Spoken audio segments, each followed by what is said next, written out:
And welcome back to the channel here, everybody. Back to this MLB Show 22 custom franchise and custom league here. And in this episode, we're going to start off with a full game between divisional rivals here in the AL East, the Boston Barons and the New York Honey Badgers. Right now, I mean, these teams basically identical records. 23 wins for Boston, 22 for New York, who started out the season a little bit slow. They started 0-6 this year, but they have since bounced back. They are playing really well. Boston has been pretty good all season so far. Justin Steele is on the mound for New York. 4.66 ERA for him in 7 starts, 38 innings, almost 39 innings basically. Amed Rosario leading off for Boston, 255 average for him, 720 OPS. And, you know, Boston's offense so far has been pretty good and has been legit very nice. And there's New York's record of 22-17. Right now they're behind Boston in the East in this division right now, about a game or maybe only a half a game behind the Boston Barons right now. And these two teams are going to be really battling for division supremacy, I think, all year. You look at this lineup for you. You got Rosario leading off, Kirk batting 256, Luis Arias 284, Kyle Tucker 277 average last month. He's got 286 on the season. Trevor Story batting 280. There's Arias 749 OPS for him. And then you got the bottom of this Boston order, which has seen a couple of struggling players, like Kevin Biggio. He's struggling right now to begin the year.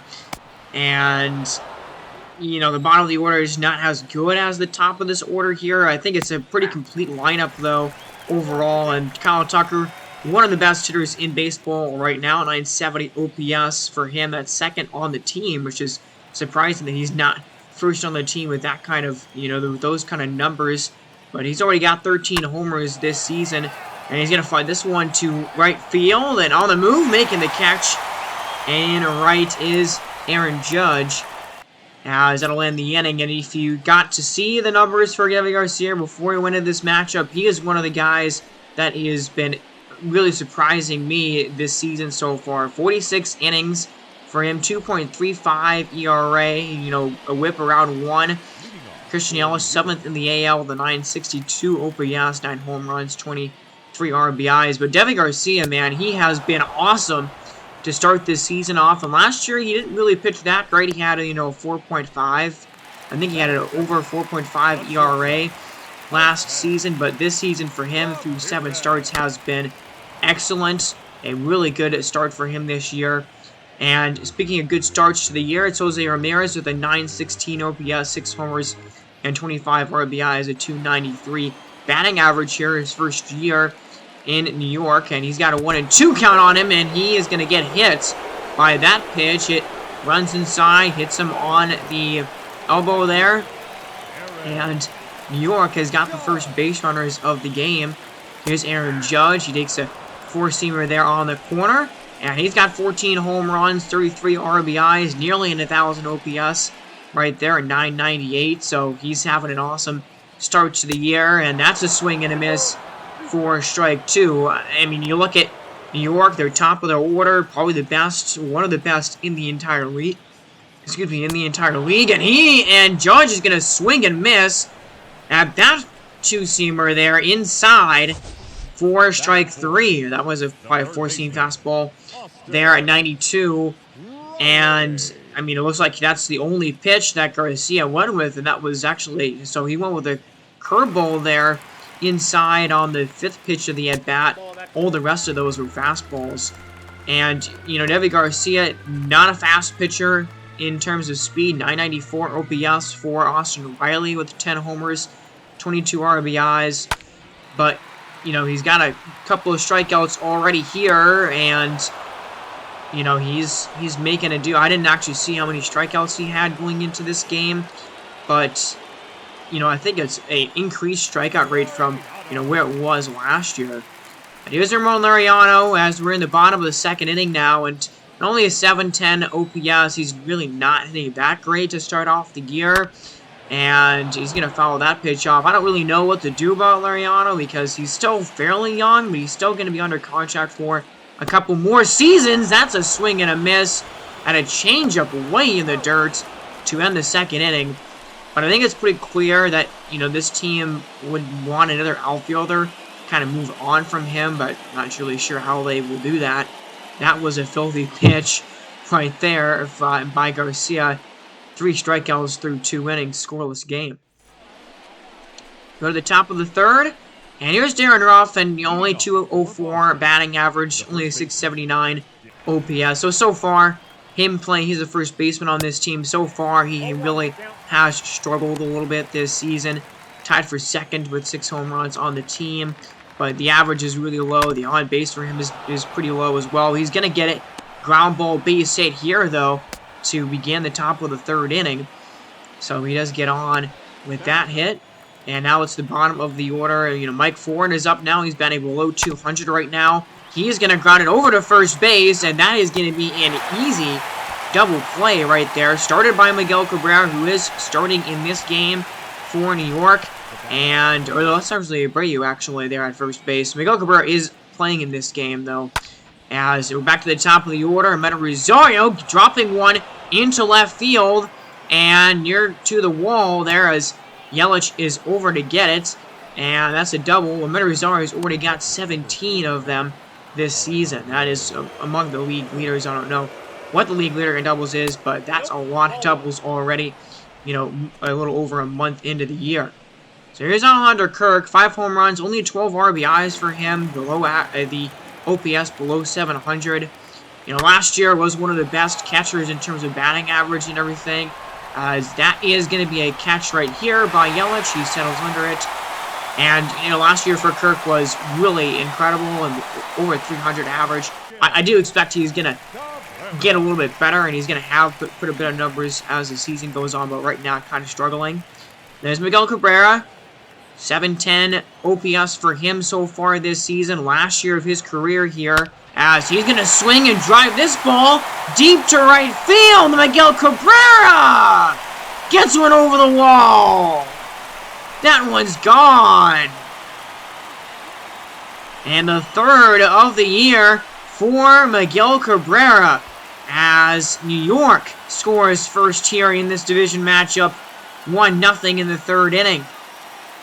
And there is a circle change, off-speed pitch that Garcia leaves up in the zone, and Cabrera jumps all over it, crushes it into left field. That's a cool moment there. 416 feet for him, and into the seats there on left. And, you know, final year for him. Let's hope he's not really a full-time starter on this team anymore. He'll come off the bench mostly, and, you know, spot start, but that was a good swing right there for him. And now the count is 3-1 to Yelich, so you fall behind of this hitter right away. And now Yelich is going to swing and drive this fastball deep to right field. Tucker is at the wall, and that ball is gone! It's not Tucker out there in right field. I think that's Kike Hernandez, and that is a home run for Yelich. His 10th of the year, and Cabrera and Yelich go back-to-back here in the third inning. Bottom of the order, sparking the offense for the top half of the order, and that was a good swing here on a fastball that, you know, 361 feet for Yelich. Fastball that was on the corner, more of the zone there.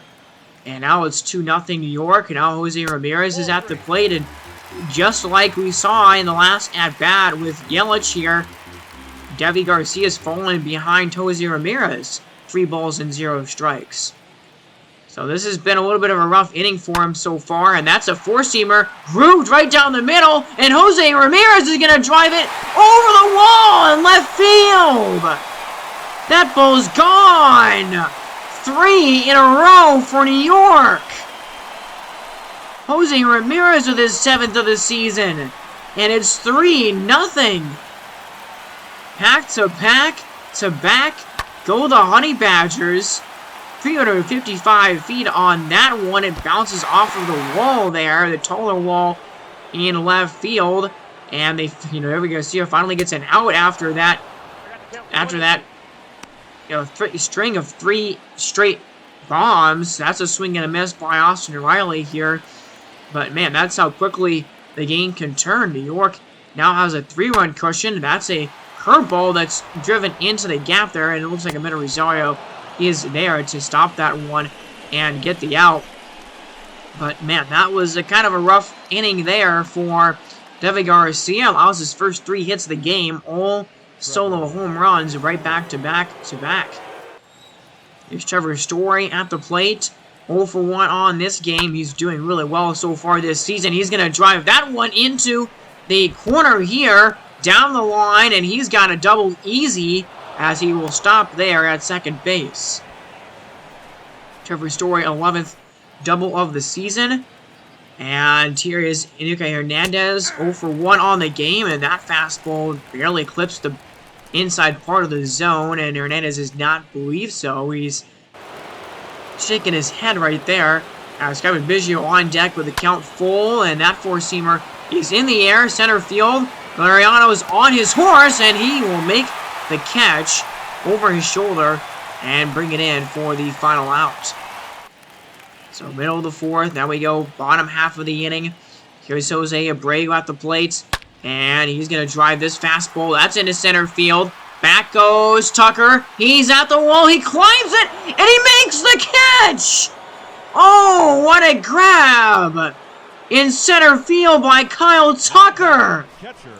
Robbing a home run from Jose Abreu. As he scales the fence right there. Look at that play. Unbelievable catch here.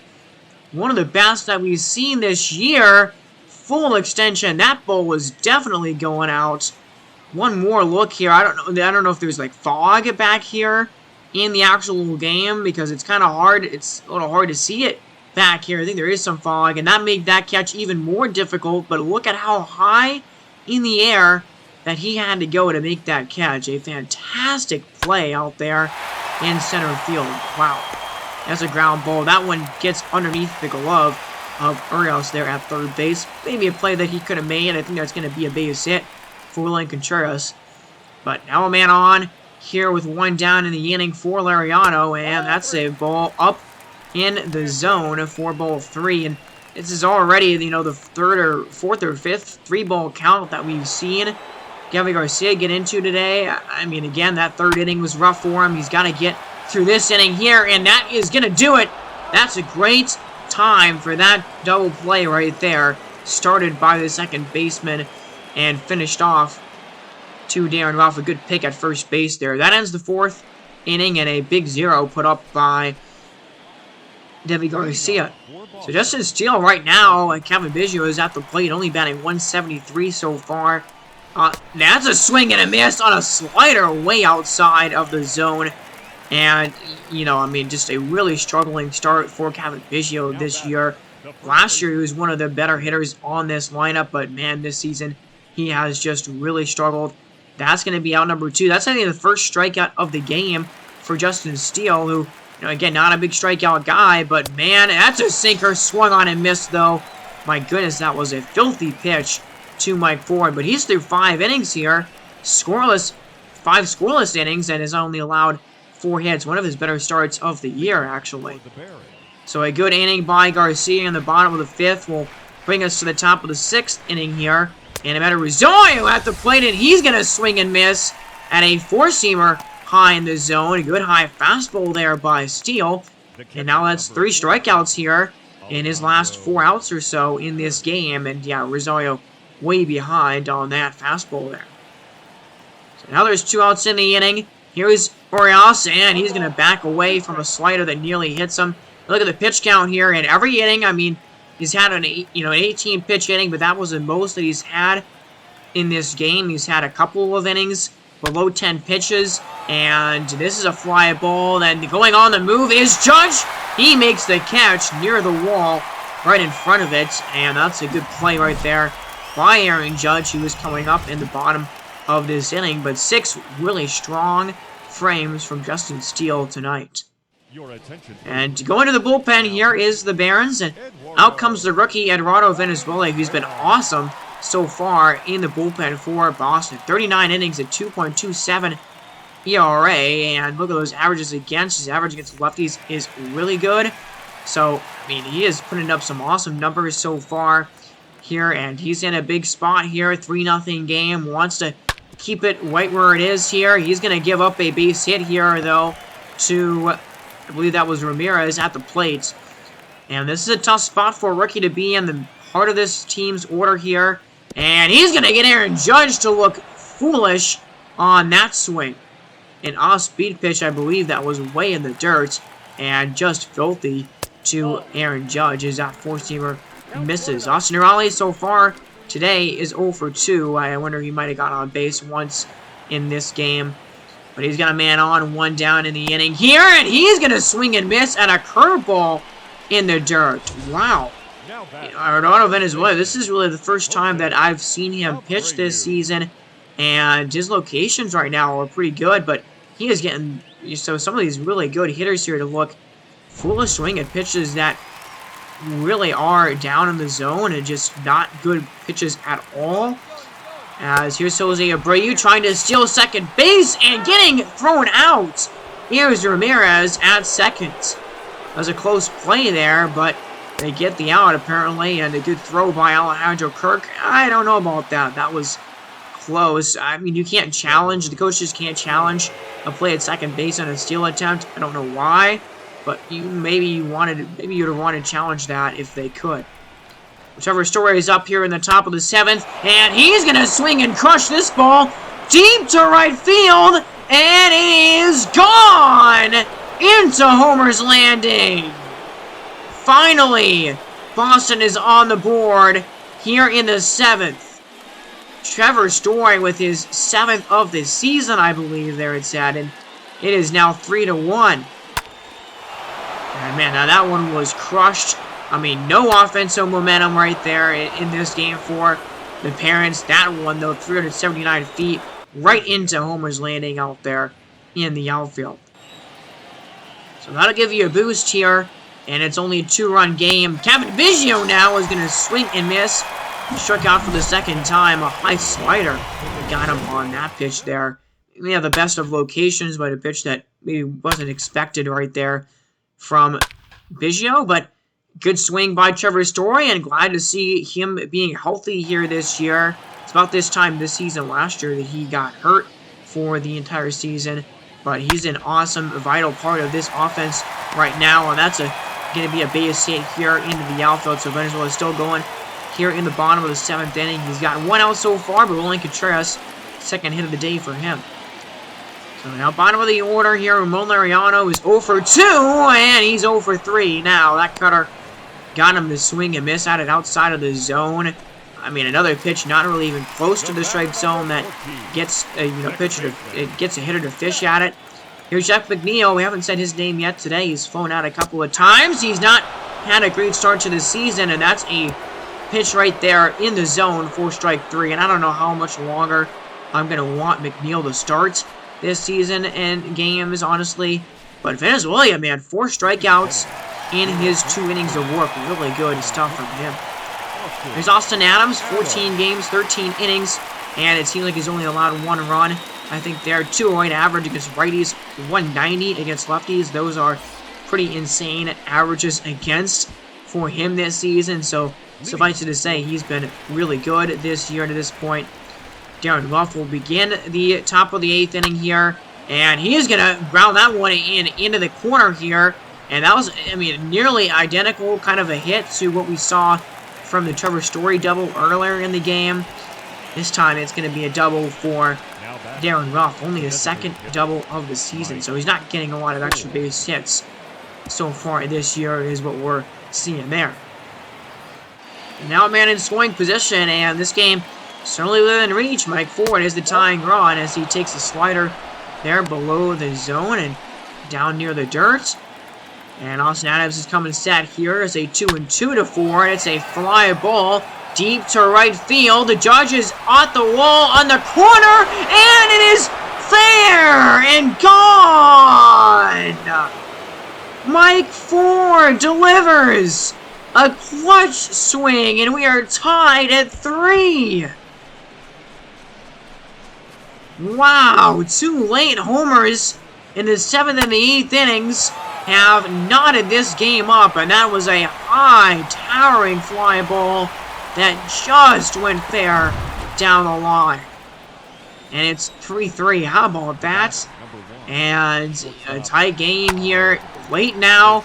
That is a ball that is hit foul down the line. Bottom of the order for Boston. Coming through right there. So the game kind of changes completely after that kind of a swing, as that's a swing and a miss and a strikeout for Austin Adams, who at least recovers well from that home run, but doesn't feel good to give up the lead, that's for sure. Started out with a four-seamer there, when it went to a slider. I mean, he just alternated those pitches, four-seam and slider, the only two he used in that at-bat to take care of the hitter. And now it's Kirk at the plate, and now Alexander Kirk is going to look foolish, swinging at that slider, and it looked like he swung at it way early. Here, let's get a replay of this swing. Yeah, that was one of the worst swings that we'll see a hitter of his caliber have this season. That was not anywhere close.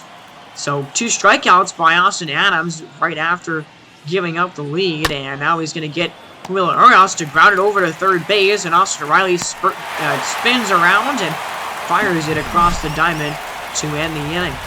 But Mike Ford, biggest swing of the night. The Boston Barons have tied it here in the 8th inning. 3 runs unanswered, and now we go bottom 8, whole new ball game. So right where we started, here's Miguel Cabrera with that home run he had earlier in the game, one of 3 in a row that happened in that 3rd inning. And that's a catch! Oh, wow, what a play in the outfield right here. I believe that's Kevin Biggio. Okay, so Kevin Biggio is this team's right fielder. Look at that play. Wow.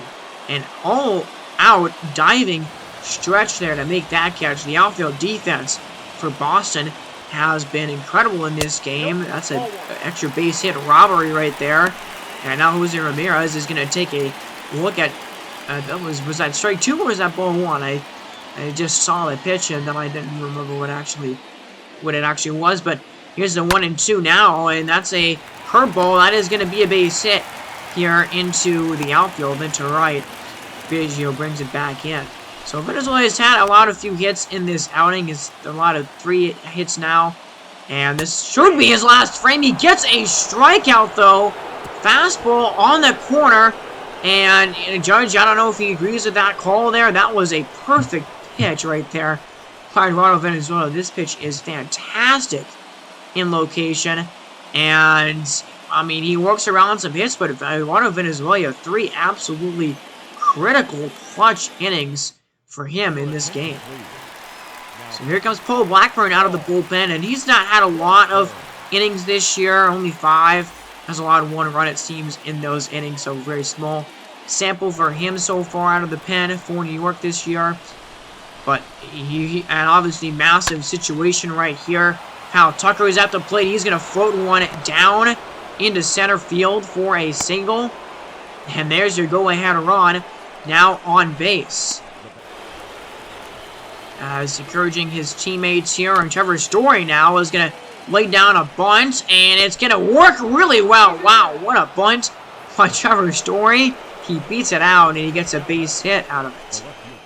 So I wonder if they're going to let Hernandez try and bunt here as well, and it looks like that's what is going to happen. And again, it's a really good bunt by Hernandez, a good barehanded play by Austin Riley there to even get 1 out, but a good sacrifice. And now it's 2nd and 3rd, and only 1 man out.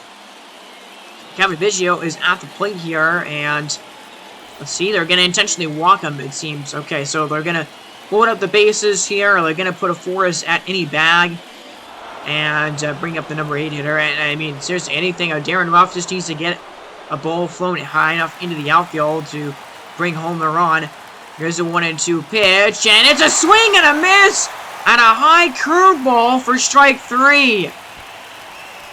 And that is brutal, because that is a pitch that Darren Ruff needs to hit right there. That was, prime location, not where Blackburn probably wanted it there. but he doesn't take advantage. Now it's up to Mike Ford, who did tie the game in the 8th inning. That's a short ground ball to Jeff McNeil, who makes the play, ends the inning, and keeps the game tied. Wow, so, man, Boston had the prime opportunity to go ahead in this game. They cannot score with the bases loaded, 1 man out, and now we go to bottom 9. So Venezuela is still on the mound right now. It's a ground ball to shortstop, and that's 1 out here in the bottom of the 9th inning. And Venezuela does have starter stamina. He's got like the 70 stamina or something.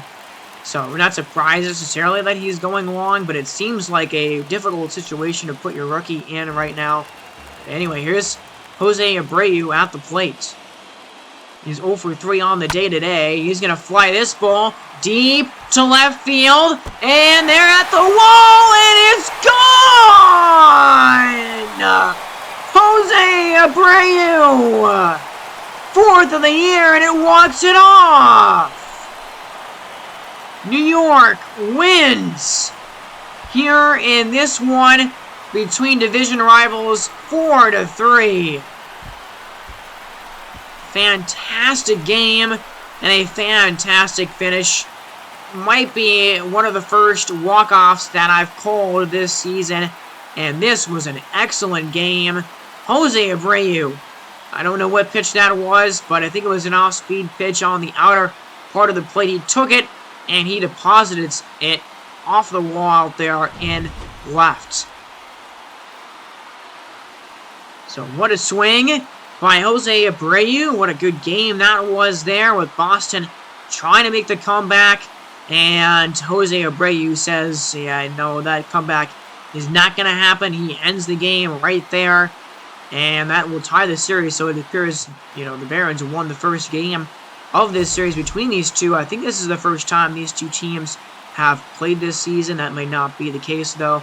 But either way, fun game in this one. A couple of late home runs, you know, by Trevor Story and Ford there. Tied a game that was 3-0 for a long time. Dustin Steele pitched really well in this one to start for the Honey Badgers. He doesn't get credit for the win, though. That goes to Paul Blackburn, who pitched a scoreless inning of relief in the top of the 9th, working around some base runners. Miguel Cabrera actually is the player of the game. That's just interesting. I don't know why it's not Jose Ramirez. He was 3 for 3 in this game with a home run and a run scored. Yeah, I don't really know why they gave it to Miguel Cabrera, to be honest with you. But Miguel Cabrera had a home run as well in this one. He's actually batting .266, so not too bad there on the average side of things. Contreras, 3 for 2. He's batting .268. And I mean, again, you look at the top 5 of this batting order: Yelich, Ramirez, Judge, Riley, Abreu, Contreras. I mean, that top 6, this batting order, is absolutely fantastic. One of the best in the entire game. Yelich with 10 home runs now. Abreu is 4th. 14 RBIs for him on the season. And Dustin Steele, really good start. 7 innings, 5 hits, only 1 earned run. No walks, 4 strikeouts. That ERA going down from 4.6 to 4.14. And then Adams does blow the save and gives up 2 runs in the 8th inning. That ERA goes up to 1.93. But Paul Blackburn gets the win for a scoreless 9th. 2 hits, 1 walk, but no runs. And that's the most important stat right there for him. You look at Boston, and, you know, the top 5 of this batting order is really good. I think, you know, Rosario is, I mean, he's been okay this season. He's, you know, about a 700 OPS kind of hitter. But Alexander Kirk, he needs to kind of pick it up. He was 0 for 4 today, but Orioles and Tucker and Story are doing really good. And Trevor Story batting nearly 300 now. He had a home run in this game, 19 RBIs. But at the bottom of the order, Hernandez, Biggio, Ruff, and Ford are not hitting that great. And, you know, that might be something that holds this Boston team back a little bit. As you had Garcia, not an amazing start. I mean, yeah, he gave up all of his runs in 1 inning, which does help. I mean, he only gave up 1 hit outside of those home runs. But the ERA goes up to 2.65. And then Venezuela, 3.1, really good innings, 4 hits, but does allow the game-winning swing. So that'll end that game for us, and a fun one there to open the episode. Now we're going to go into AAA action here, and specifically we start in the AAA farm system for the Los Angeles Dragons. Here's kind of a peek at the top 50 prospect list right now. And a couple of guys that are in the majors right now. Grayson Rodriguez, there's a snapshot of his numbers. He's doing okay. The ERA below 4. Got a whole 144 innings for him that have not really gone his way so far. And so that's a look at those top 50 prospects. And some of those guys are not going to be prospects for very long. But the guy that we want to highlight and focus on here for this team and the Dragons right now is Wes Adams. And, I mean, this guy, again, an incredible story developing. He was this team's last pick in last year's draft. I don't know what round he was selected in, but he was probably selected, 5th, 6th, maybe even 7th round selection. And his potential has already increased. I did not increase his potential. It started out as like an 88 or 89. Now is an 8 potential because of what he's doing right now. Look at these numbers. 48 hits for him at 128 at-bats, 27 walks to 22 strikeouts, a 487 on-base percentage, an over 1 OPS, 375 average, 9 steals, 10 doubles, 12 RBIs, 2 home runs, 2 triples. Those are absolutely incredible numbers right there. Wes Adams just tearing it up right now in AAA. One of the best AAA hitters in the game right now. And then you got Cutis Mead, who already came into the season with 8 potential. He's a guy that's really close to Major League action, I think. I don't know if we'll see him this year in the majors, but he's having a good start to his season as well. 35 hits for him, 7 doubles, 1 home run, 14 ribbies, a 304 batting average, a 350 on base, 741 OPS. Those are decent numbers, and I think the slugging for him could get a little bit better here. Doesn't have a ton of extra base hits right now, but either way, he's hitting pretty well. Bobby Matthews, that's an important update there. Absolutely tore it up. He's in Double-A right now. And then Wes Adams, 379 average in April with, 87 at-bats, I think it said. So, yeah, he has been incredible. He's been one of the hottest hitters in all of the minors. And, that's kind of, you just look at his stats, and I'm not really surprised at that. He's got incredible contact ability. He is seeing the ball. He's able to see the ball so well. And on the mound is Zuri Perez, who is a prospect here for the Toledo Mudhens, and I can't remember what AAA team this is. I don't know if I'll remember it later on in this episode. But either way, yeah, I think if you looked at, before I went into the minors, who Los Angeles was playing, it's that team's AAA affiliate. So Zuri Perez is a guy that I think we will see in Major League action, maybe this year, but definitely sometime next season, probably. He is really close to the bigs right now. That was a kind of a bad swing and a bad at-bat right there by Wes Adams. He strikes out to begin the game. He's only done that 23 times this season. Here's Cutis Mead, who is really good on the road, batting .370 in road games this season. That's an interesting statistic there. And he's going to swing and drive that one. That's going to fall in to left field for a single. So base hit there for Cutis Mead. Good swing here in the second inning. And still scoreless as we go to the top of the third. Here's Wes Adams. He bounces back after striking out and a rough kind of first at bat, but he looks at ball 2, and you're not going to get a lot of guys to swing at that pitch, but certainly not a guy with as good of an eye as Wes Adams has. Now 3-1, and he's going to swing, drive that ball into center field. It's going to fall in, and they're going to hold the runner at second base, and end up being a smart decision there. But now there's 2 men on, 2 men out for Homer Evans, and he's going to drive that one up the middle. It's going to get on through. Past a diving shortstop, and a run will score as Omaha will take the lead here in the third inning, 1-0. As good swing there by Homer, and it is a 1-0 game. Yeah, and yeah, the runner there got in plenty of time ahead of the tag, and now Cutis Mead is at the plate. And you know, if you notice there, the bats are all pink here for these players. It is Mother's Day in terms of, you know, where I'm simulating right now. So we got pink bats today, which is a cool touch, as that's a fly ball into right field, and it's caught by O'Hearn. And Homer Evans with an RBI, and I mean, the Storm Chasers have 5 hits here already in this game. That's quite a lot. Roy Perez does allow his first run of the game, though. So we're now in the top of the 5th, man on for Wes Adams. 7 for 21 in this series now, apparently, for him, as that's a curveball there at the knees for strike 2. Takes a deep breath here as a 1-2 pitch is going to be delivered to him. That one is way out there. It's dropped by the catcher, and they're going to get the out, though, at second base. Trying to move up on that wild pitch, and he gets thrown out. That ends the top of the 5th inning. We go bottom half. Willie Carrillo was the pitcher for Omaha, and he gives up a run here in the bottom of the 5th inning. Now another single by Edwards, and then a sac fly by Ryan O'Hearn will make it 3-1. So Wes Adams now, he will begin the top of the 6th inning after the other inning ended with that attempt of trying to move up on the wild pitch, and that's going to be a grounder to first base.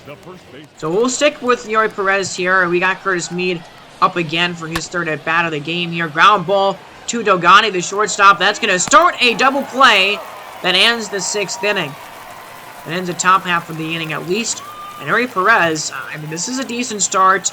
6 hits for him, which is a bit much, but has only allowed 1 run. He's still going to be pitching here in the top of the 7th.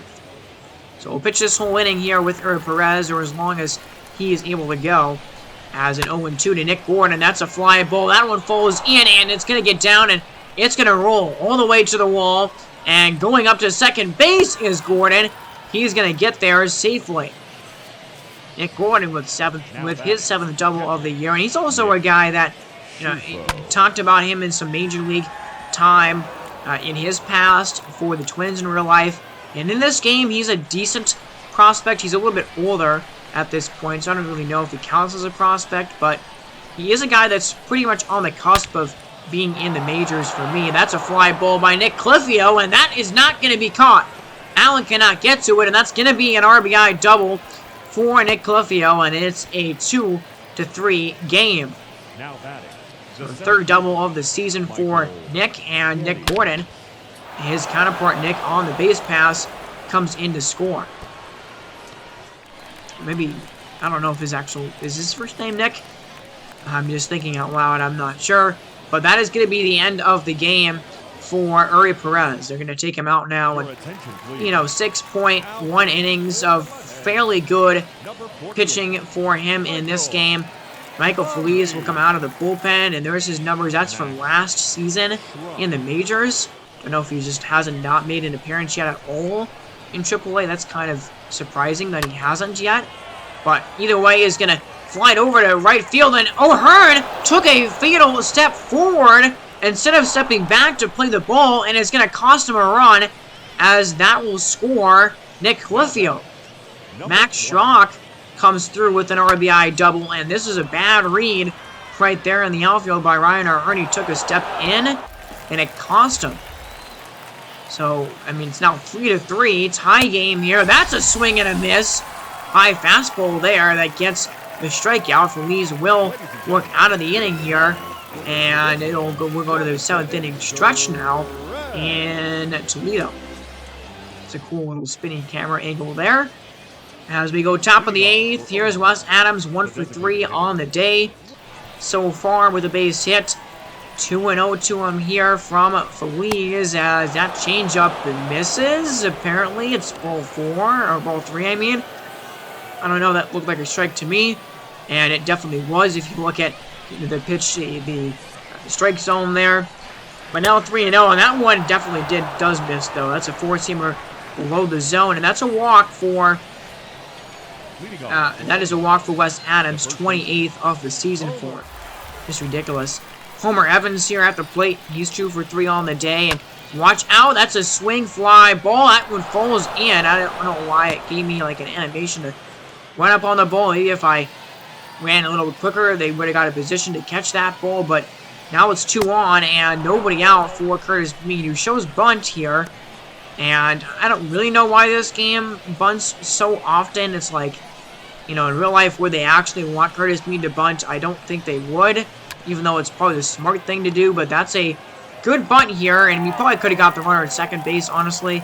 Wasn't really paying attention there, but it'll count as a sacrifice. They get the sure out at first base, and now there's runners at second and third, 1 man out. So they're going to go back to the bullpen here, bring out Eric Wilson, who's been good at 19.1 innings so far this season with a 2.33 ERA. So this is the perfect spot for him. Here's Jalen Davis. He takes a 4-seamer there, right inside of the corner. Really good pitch right there by Wilson. I mean, this has got to be a strikeout, really.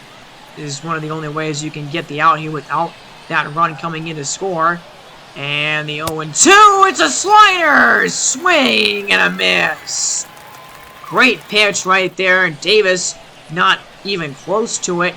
And it is Nick, okay. And now it's Nick Bourne at the plate. He's going to fly this ball shallow. Outfielder Ryan O'Hearn is on the move. That catch he makes in right field. That'll end the 8th inning. And wow, what a job by the pitcher that they just brought in to get out of that inning and not allow any more runs. So we will remain tied here at 3. Bottom of the 8th we go. And quick simming here in the quick managing in this game. As we're in the top of the 9th inning now. A base hit by Geddes. And then another base hit by Shrug. So first and third, 1 man out for Stuart Barrera. And this is a prime spot here. So Hawk Wilson worked his way out of a jam in the top of the 8th inning. Now he's going to do it again here in the top of the 9th. And there's a bunt. It's a squeeze play. And it's going to work beautifully. Wow. Barrera puts the squeeze on. And that's going to score the run. Omaha will take the lead here in the 9th. I mean, that is perfect. Perfectly executed. No chance to get the runner at home. And Omaha scores kind of in an unconventional way as that ball's in the dirt. And the runner trying to go to third here was turned out by a mile. But really well executed squeeze play there. And now the Buttheads are 3 outs away from a loss in this one. So we go bottom 9th. Here's Zach Roscup, who I don't know if that's numbers from this year. It looks like it is. I mean, not really good numbers. His averages against are really good for the opponents. So he's not really playing that well. I guess he's their closer. Maybe he shouldn't be. There's a fly ball to Jalen Davis, though, in right field. And he has gotten the first 2 outs and 6 pitches here in the bottom of the 9th. So he's doing his job right now. And here is Xavier Edwards at the plate. Final out, and now final strike for Toledo. 2-2. That pitch is going to miss. High fastball for ball 3. Count is full now. As Roscup gets his pitch here, leans in. The 3-2 is a fly ball. Jalen Davis has it in his sights. He makes the catch. That's going to end the ball game. And the Storm Chasers take care of business and win it here in this one tonight. As they get this one 4-3. Here they get some late runs. Come back. I think they were down 3-0 in this game. At one point, they were down 3-1.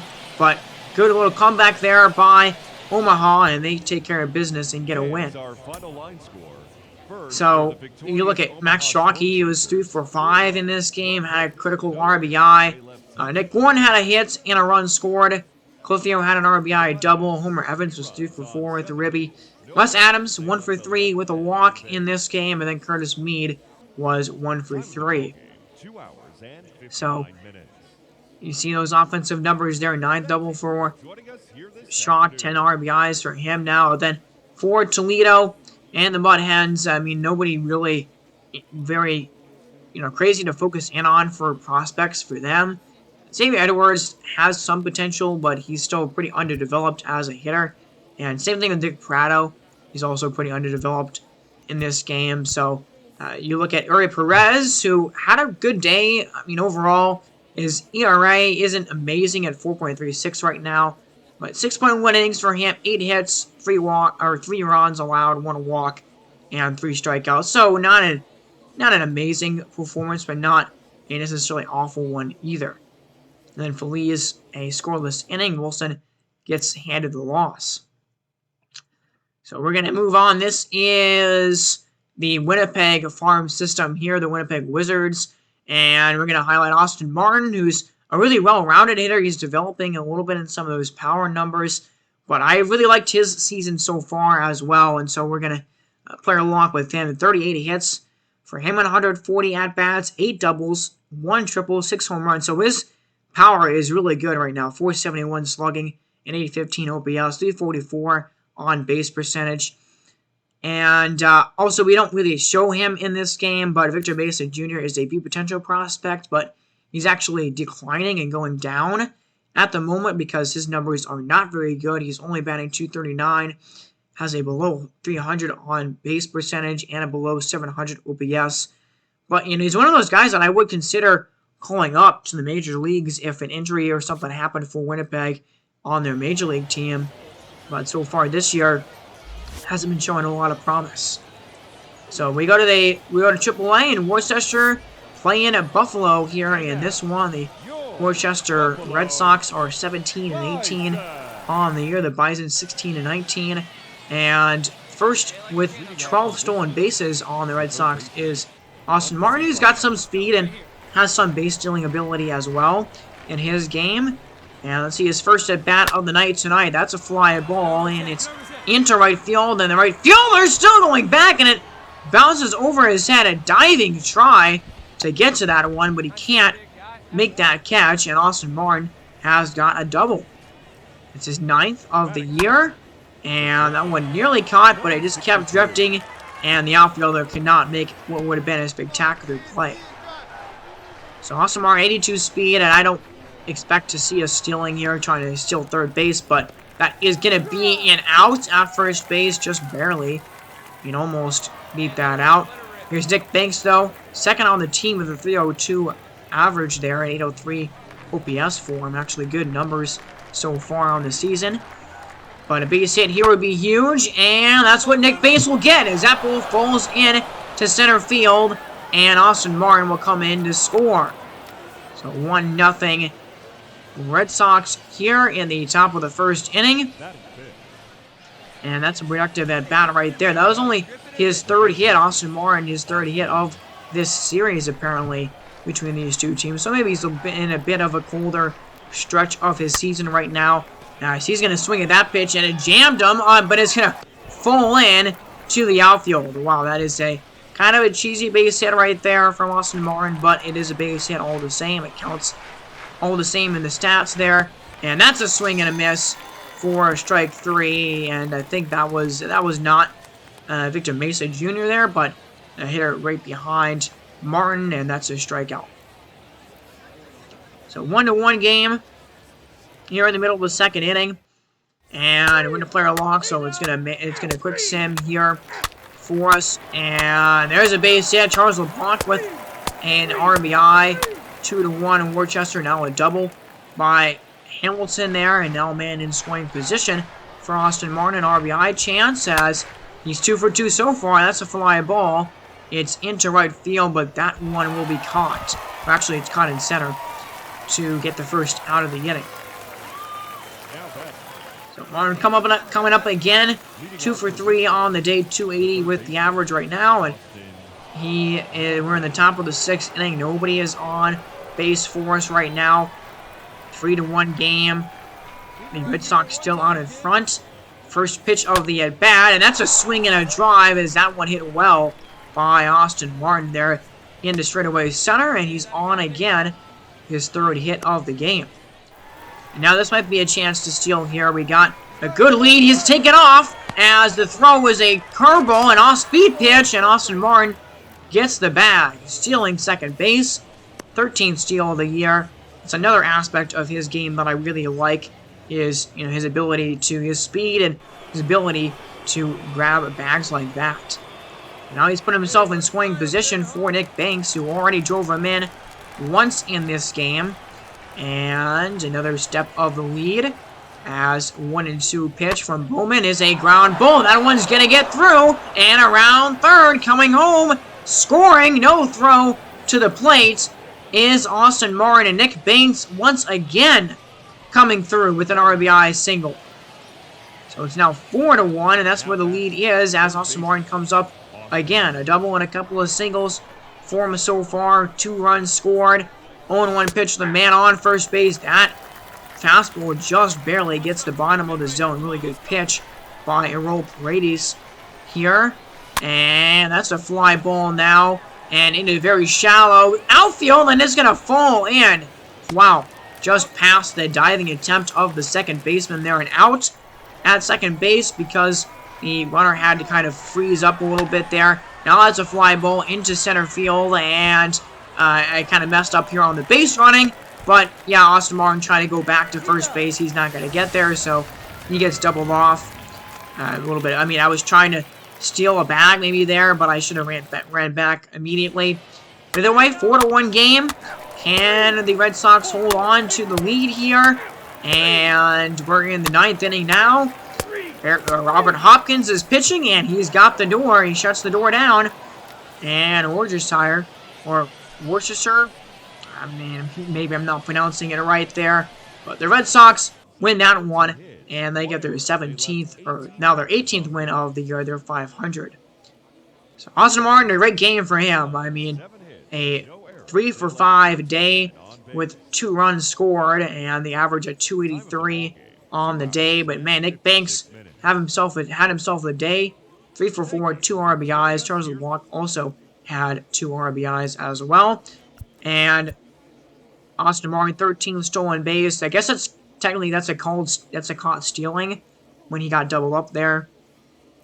But Max Muncy is a guy for Buffalo. Okay, this is the Firebirds, Toronto Firebirds' farm system, and Max Muncy is a guy that I do think we're going to see in the majors this year. I think we're going to call him up at some point this season. But here's Dustin Harris, and already a +4 increase to power versus lefties here, and a +2 to contact versus righties. So he's apparently hitting the ball well, and this is the farm AA or the AAA farm system for the Boston Barons here, and Dustin Harris is a guy that I think is going to be one of those September call-up possibilities for sure.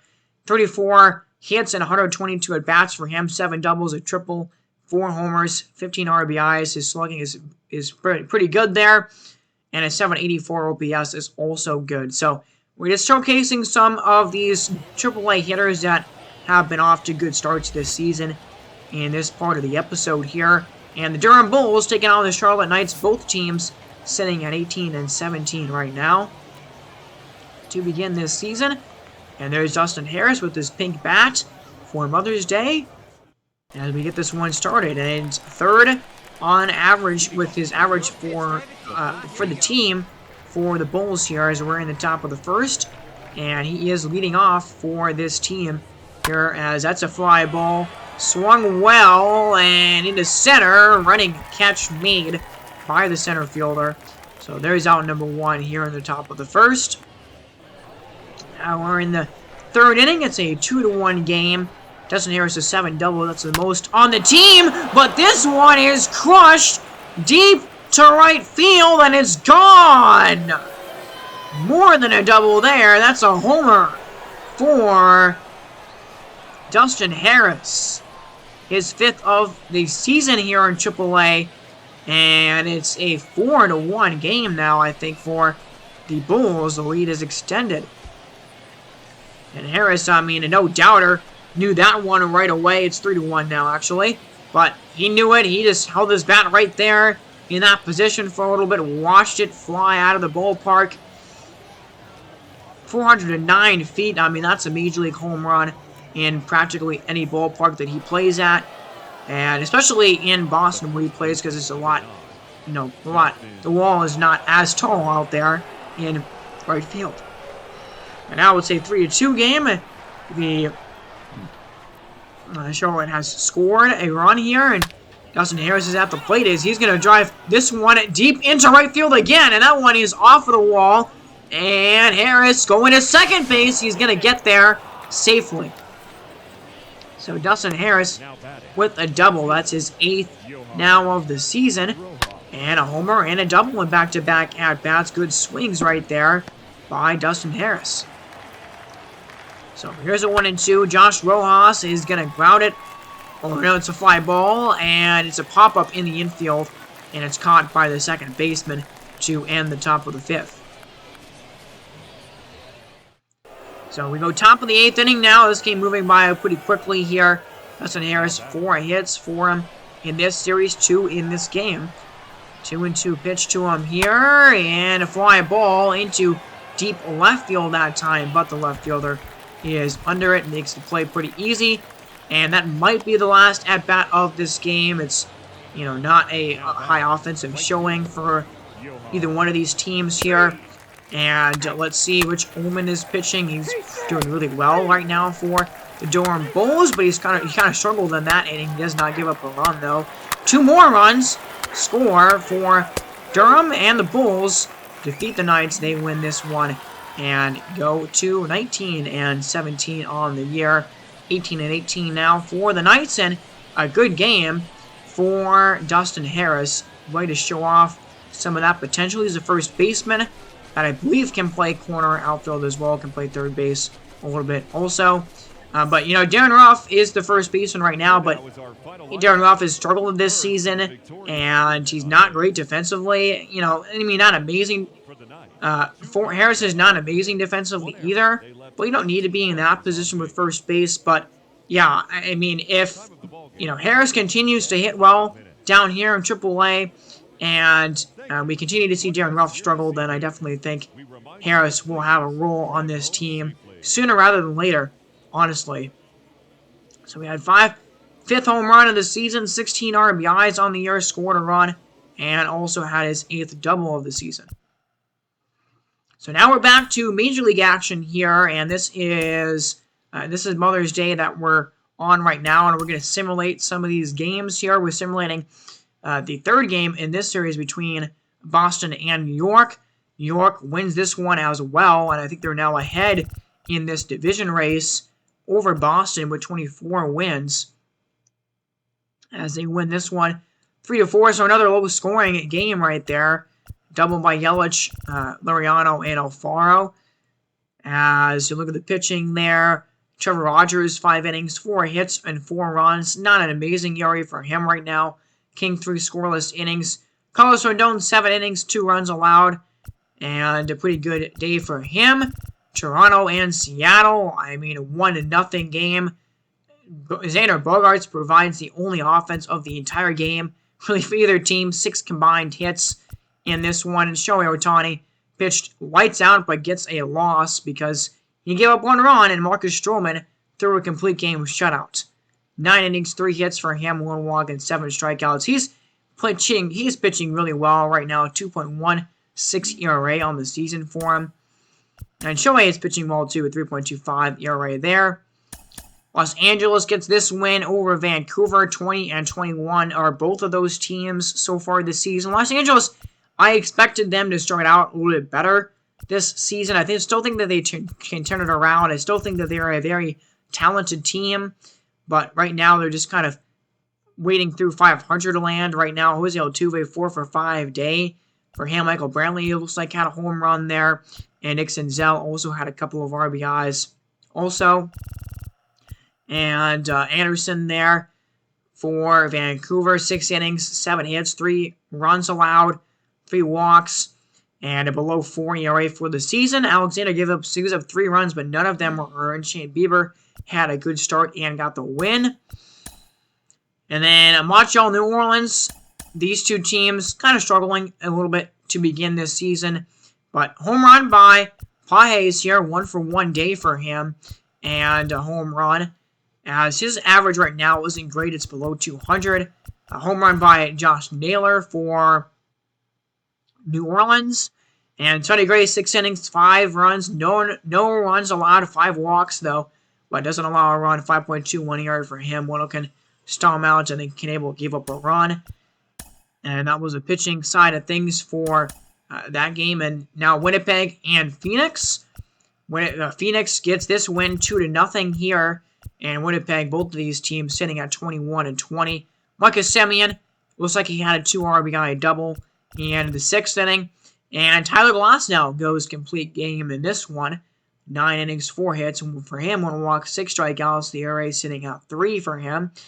And Robbie Ray, 6 innings, 5 hits, 2 runs.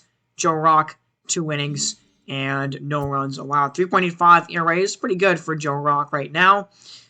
As sim this one between Kansas City and Atlanta. And a shutout here as well. Kansas City, 23-18. They're one of the teams that has a better record right now in the NL.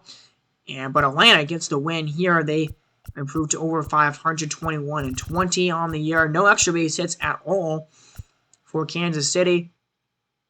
But you got Badu and Jimenez both with 3 hits in this one, 3 RBIs for Carlos Rendon, who hit that home run. Who hit a home run there, and Luke Voigt also hit a home run. So a couple guys with 3-run homers there. But Kennedy also got an RBI, and DeGrom threw a complete game shutout. So 3 complete game shutouts in the same day is kind of crazy. But 6 hits for him, 2 walks, 10 strikeouts. The ERA below 2 for him right now. He's certainly in the Cy Young conversation. Aaron Nola does give up 7 runs, 6 of them earned. So he struggled in this one. Cole Irvin pitched 4 innings out of relief. And then in this sim, so Nashville here gets this win, and they're pretty fresh still off of the injury to Mike Trout that happened, I think, last episode or a couple of episodes ago. And so Robles there, Victor Robles does get a home run in that game and provides some offense. Playing Kershaw 5-0 right now on this season. 6 innings for him, 4 hits, only 2 runs allowed, only a 2.05 ERA. He has been an awesome addition to this team. Trevor May, 14th save of the year already. That's one of the best in the league right now. Oklahoma City, hovering right above 500. They beat Columbus here, who's 22-19, and another shutout here, no runs at all, as Kane had a 3 RBI double, it appears, and only 6 hits for Columbus. Now let's see if this was actually a complete game shutout or not. It was not. Reynaldo Lopez went 8 innings, but did not complete the shutout. He went 8 innings, 6 hits allowed. His ERA 3.44. Raisel Iglesias, 13th save of the year, but his ERA is pretty high. Aquino with 3 runs and 6 innings for him in this one. And San Diego, Indianapolis, this is a high-scoring affair, the highest-scoring game of the day so far. Both teams sitting at 21-19. On the year, and Dylan Carlson had himself a really good game here. 5 RBIs for him tonight on a couple of hits. Swanson there, 3 for 5 with an RBI. Zunino was 3 for 5 with a couple of RBIs. But Dylan Carlson had 2 home runs in this one, so really good day for him. And then Gavin Lux, 4 for 4 on the night with a couple of RBIs for him. Good day there. Mullins, 2 for 4, 3 RBIs for him. And Lux had a home run there, it seems. Mullins had a double and a triple. No, he had just a double and a triple. And 3 RBIs. But San Diego eventually winning this game. Dylan Bundy has really struggled this year. 7.38 ERA is pretty high. This bullpen right now, I mean, Emmanuel Clase's ERA is pretty high. But the rest of the bullpen right now for San Diego, one of the best in the business. It's so good. And Chris Bubik, he's struggling right now. 5.81 ERA after that start. Chicago, St. Louis here. Cole versus Lynn. A good pitching matchup. And a lot of runs. Wow, a ton of them. As 3 runs in the bottom of the 9th for St. Louis. They walked this game off. Chicago right now is 17-24. They're one of the worst in the league so far. And their offense has cooled off significantly. But Jason Dominguez, 3 for 4 a day and 3 RBIs with a home run. So he had a good day. And everybody in this lineup got at least 1 hit there. 3 hits for Omar Narvaez, who is batting .363 right now, which is ridiculous. And then offensively for St. Louis, you got Matt Olson going 4 for 5 with 2 RBIs. But nobody had a better day than Michael Conforto. 3 for 5 with 7 ribbies. 2 home runs. Looks like he might have had a grand slam and a 3-run homer or something in this game. Probably had that grand slam in the 7th and then a 3-run homer in the 9th. That's pretty awesome right there for him. An incredible day for Michael Conforto. And Garrett Cole, 4 runs in 6 innings. He's really struggling right now in this point of the year, 4.64 ERA. And then the bullpen for Chicago isn't amazing either. Lance Lynn, 4 runs for him. Carlos Carrasco gave up 4 runs in relief. His ERA is sky high right now. And Salt Lake here and Richmond playing in Salt Lake, 21-20. A lot of teams 21-20 or around that area. Richmond falls. They're 4 games above 500 currently, and they kind of got killed in this one. Crone and Herrera had home runs. And then not a lot of offense for Richmond here. Jose Miranda still hitting well, batting .280. He got an RBI. So did Josh Naylor. But Flaherty, really good start. 7 innings, 3 hits, 1 run allowed, and he's got a 1.84 ERA right now. Awesome numbers there. And Zach Davies, didn't pitch amazing. And Benninger gave up 3 runs as well. So the bullpen there and the starting pitching did not do a lot for Richmond. And now we go Portland and Las Vegas. And Portland gets 13 runs, 18 hits over Las Vegas, who is already 10 games below 500 right now. Portland right around 500 at the moment. But 4 RBIs for Bo Bichette, 3 RBIs for Val Contrario, who had a home run in this one as well, batting .286 right now. And everybody except for Ty France had a hit in this one. A lot of guys with multiple hits in this one. Jorge Soler had a home run. 4 there. The catcher had a home run. Carlos Santana went 4 for 4. But, in the end, a lot of offense for Las Vegas. It just wasn't not enough. Tyreek Schoolball gave up 3 runs, 5.2 innings. Murphy got killed. Wood Richardson, 6.8 ERA. He's really struggling. He struggled again in that start. And now we've got Valdez and Patino here. And Patino, really good start for him here in this one. Colorado wins it 21-19 on the year. Charlotte is really struggling, 16-25 right now on this season. Now looks like a home run for Carlos Correa. And Fraley there as a right fielder, kind of in substitution mode. He gets a couple of RBIs. But Valdez, 4.87 ERA. Matthew Thompson, 7.06 ERA. We're going to have to call him down pretty soon, I think. Luis Patino, 7.2 innings, 5 hits, 1 run, 3.67 ERA. Really good start right there. And then the final game, not of this day, but the final game that we will simulate here before we get some actual action here in Major League action. Minneapolis winning over San Francisco. And the Millers, right now, 16-23. Their season has not gone great. Look at how many home runs they got in this one. 1, 2, 3, 4, 5, 6 homers in this game for the Millers. And it leads to a big win for them in this one. And Adley Rutschman had himself a really great, awesome game here. 2 for 5 with 6 RBIs and 6 in a home run. So he probably had a grand slam, it appears, in the first inning. And then another couple of RBIs in the 7th, responsible for all the runs. In this one, Mats struggled a little bit there, gave up 3 runs. Sanchez gave up 2 as well. Then the rest of the bullpen pitched well. And you see the pitching for the other side. Before we go here in this episode, we're going to have some more Major League action some more Major League action. JJ Bleday is at the dish, and this is a guy who last year only batted .218, had a really bad season offensively last year, but man, this season he's completely turned his offense around. 43 hits, 2 doubles, 2 triples, 6 home runs, 9 walks. 397 on base, 344 average, and a 933 OPS. One of the better hitters in baseball right now at the moment. Really awesome stuff from him. Mexico City is, I think, the best team record-wise in the league right now. They're 24-17. And meanwhile, Houston, man, this team has just struggled to begin the year. They, I think they only have 16 wins there, that said. So, the World Series champs have just really not started out great out of the gate. I think their pitching is just much worse than it was a year ago. Home run by Rafael Devers here in the top of the first inning. So, you know, that's unfortunate. If you wanted this team to repeat, they're in danger of maybe not even making the playoffs. Obviously, it's still really early on in the season. But we're in the bottom of the second. J.J. Bleday, I mean, second in the AL in average. That is really impressive for a guy only in the second year in the majors. He's going to take a curveball that apparently was a ball somehow. Okay, got really lucky on that pitch. Now 3-2. Fly ball into the outfield here, and that is ran down and caught pretty well by Bleday in right, but it is caught for the out.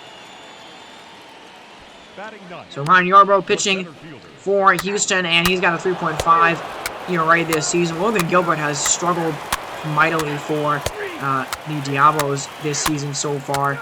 And we are now in the top of the fifth. There's a double by Garcia. 3-run home run by Alex Bregman. And another double by Devers there. Gets another RBI. And just like that, a 4-run inning. It's 7-1. Houston is dominating here in this game. And Bleday is up again. Second at bat, only coming in the bottom of the fifth. And he is going to look at a cutter right out the corner for strike 3. I mean, perfect pitch right there by Ryan Yarbrough. Absolutely filthy stuff. And now we're going to go to the top of the sixth inning, and here's James McCann. Only batting 175 this year, and a 438 OPS is pretty dreadful, as he's the catcher here in the number 8 spot. And here's the pitch. Will Bednar is pitching. There's a ball driven. Line drive. J.J. Bleday doesn't even really move there. It's gone. James McCann, only his second homer of the year and his only 9th RBI of the season, but that was a swing and a line drive shot for another run for Houston. They're up 8-1,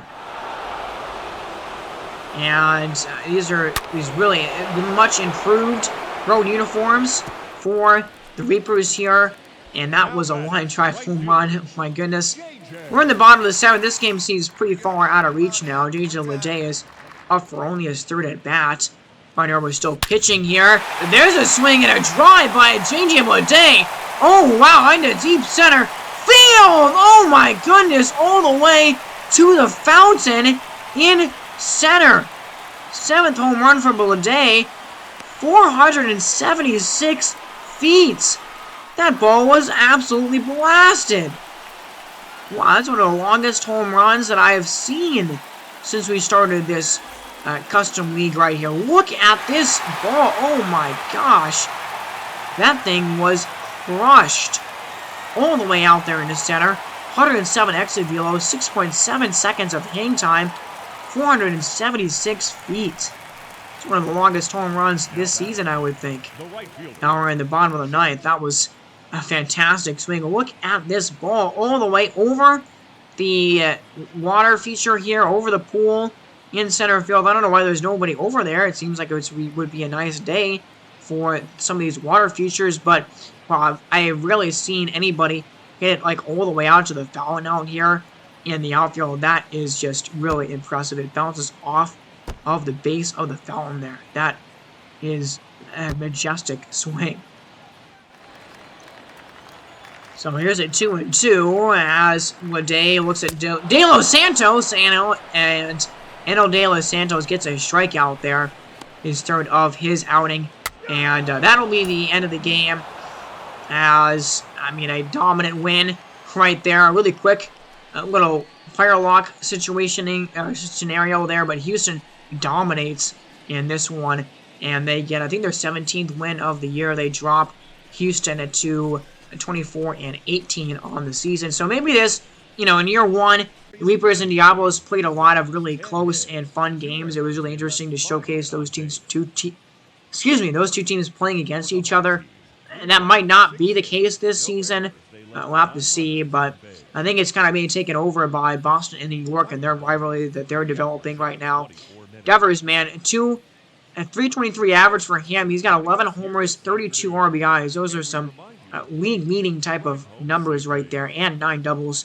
He's been awesome to start the year.